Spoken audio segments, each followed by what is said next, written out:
All right, everybody, welcome back to BrunerTuner. Today we're back with the Miata and we are depowering the steering rack.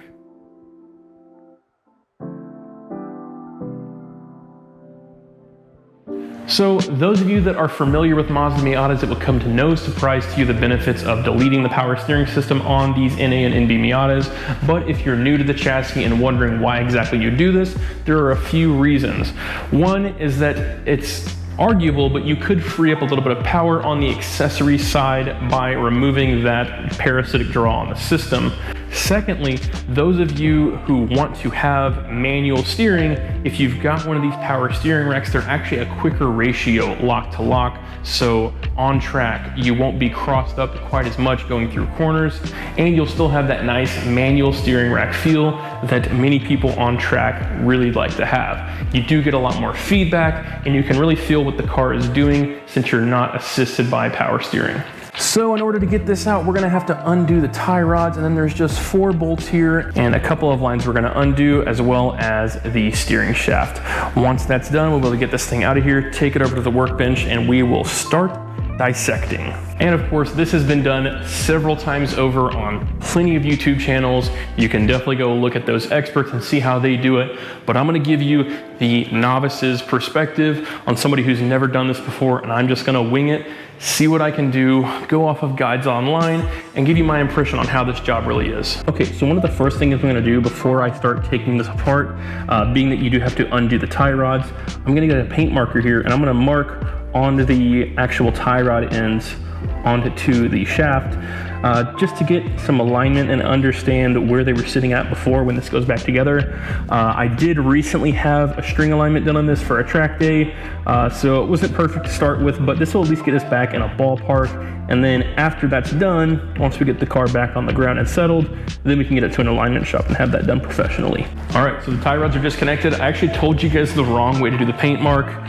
What you want to do is back off the lock nut and then take your marker, paint pen, Sharpie, whatever, and you'll mark the threads up against the ball joint, like in these pictures here. The next thing we're going to do is take off these 4 bolts holding the rack onto the subframe and then the steering column. After that, we should be good to pull this thing out.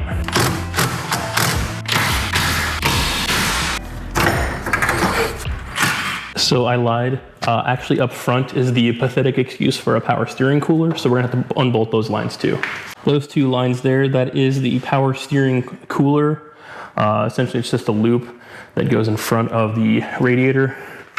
And there's a few bolts holding that on. It looks like 1, 2 maybe, and then 1 on the side there, and we should be good to pull that out. Let's go, come on.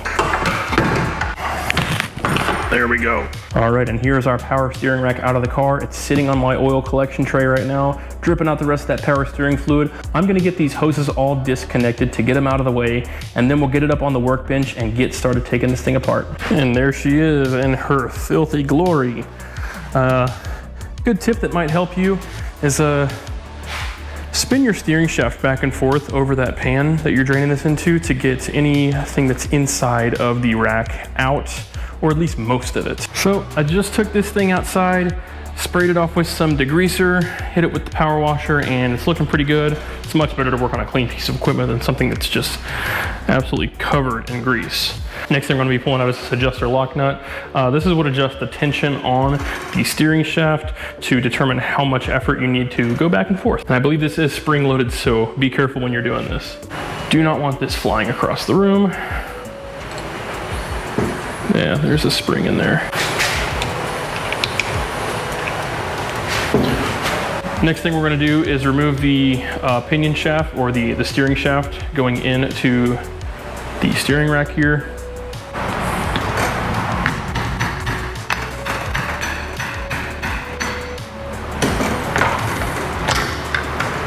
There we go. Yeah, that is nasty. So, inside of this is something called a spool valve, and it looks kind of like a corkscrew, and what that does is as you turn this left or right, it will direct fluid through one of these ports to either the left or right side of the steering rack. Inside of here, we've got our rack and pinion And what this does is spins this helical gear across a series of teeth on the rack and causes it to go back and forth. The combined action of the two is what gives you power steering.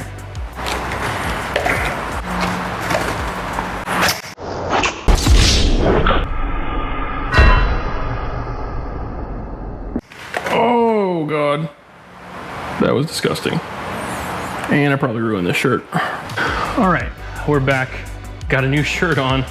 The next step is going to be removing either a snap ring or maybe in this case, this lock nut here, and that'll allow us to pull the steering shaft all the way out. So the NB Miata racks are a little bit different. To get this out, we're actually gonna have to remove one of the tie rod ends, and that's done by prying up these little tabs on this lock washer here, and then we can get this thing in a vise and break this big nut loose here to remove the tie rod end. So what we had to do is on the driver's side, we had to get the entire assembly in the vise and break the tie rod loose on this side after we removed those, or after we pried back those locking tabs. What helped me was putting the pinion back in to lock the gear into place. If you don't do that, you have to have somebody on the other end either holding it very still or have a really good vise to hold that thing in place.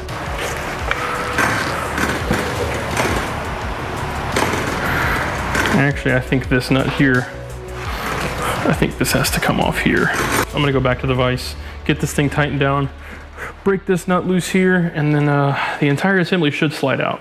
Got the big nut broken loose. This is just about to come out of here. There we go. And oh shoot, that's a mess. And there is our steering rack. Let me soak all that up. That's why I put all these rags here in the first place. Okay, so what we're trying to do is get rid of this seal here on the middle. This is what's called a wiper or even just a seal, but this is what seals the fluid on either side of the steering rack so you have force pushing you one way or the other. Because if that fluid was just flowing in when that spool valve turned from your pinion turning, it would just flow right through. This seal, this sort of divider in the steering rack is what creates that wall to push against in either direction. All right, so here we are. Got my little Dremel cutoff wheel. I'm using the cutoff wheel for metal, of course. And we're just gonna cut a couple of reliefs in this seal here, and then we're gonna take a chisel and try to crack it the rest of the way off as to not damage the steering shaft.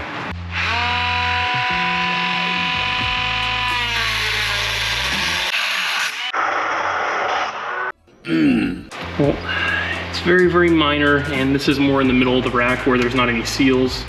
Man, that is a bummer though. Shit. Well, all we can do is carry on, right? So now it is basically free spinning on the shaft.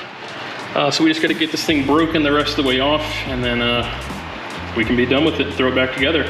All right, so the last thing we're gonna do before this gets put back together, we're gonna have this welded up by somebody who knows what they're doing.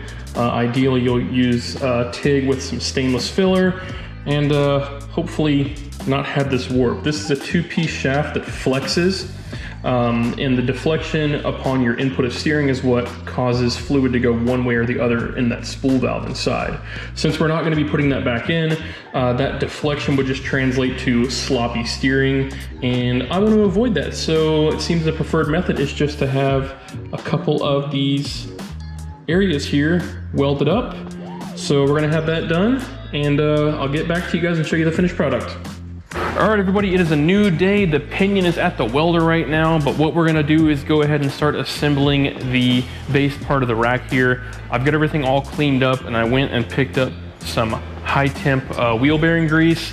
I guess you could probably use whatever you want, you know, as long as it's something good for metal on metal. Yeah, I'm gonna use this, this red wheel bearing type grease. All right, we are back from the welder. I've got my pinion here and it is looking great. My buddy over at Kaiju Fabrications here in the 757 did this for me for a very, very reasonable price, and he was very quick on his turnaround. So much thanks to Daniel. Thank you very much for that. Please go check out his page if you got any fabrication needs here in the Virginia Beach area. I'll link his info down below. All right, so 4 foot-pounds on this, and it is a 17 mil. Let's go down until I can't turn by hand anymore. Okay, that should be good. We can check our movement on here. Oh boy, that is tight. Okay, maybe we went too tight.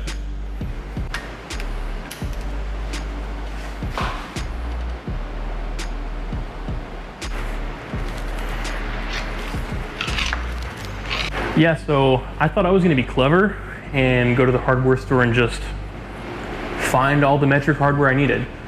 Not in America, buddy. What the f is a kilometer? What the fuck is a kilometer? I got 2 of the bolts, specifically the 2 that are banjo fittings that you can't just weld up. And these 2 bolts cost me $8, which is crazy for 2 bolts that I'm gonna have to hack up because they're too long. So yeah, we are gonna break out the welder, and I'm gonna lay down some of the dirtiest tacks you've ever seen, and we'll make ourselves some plugs because the internet is right again, and I continue to be wrong. So let's just do this, okay?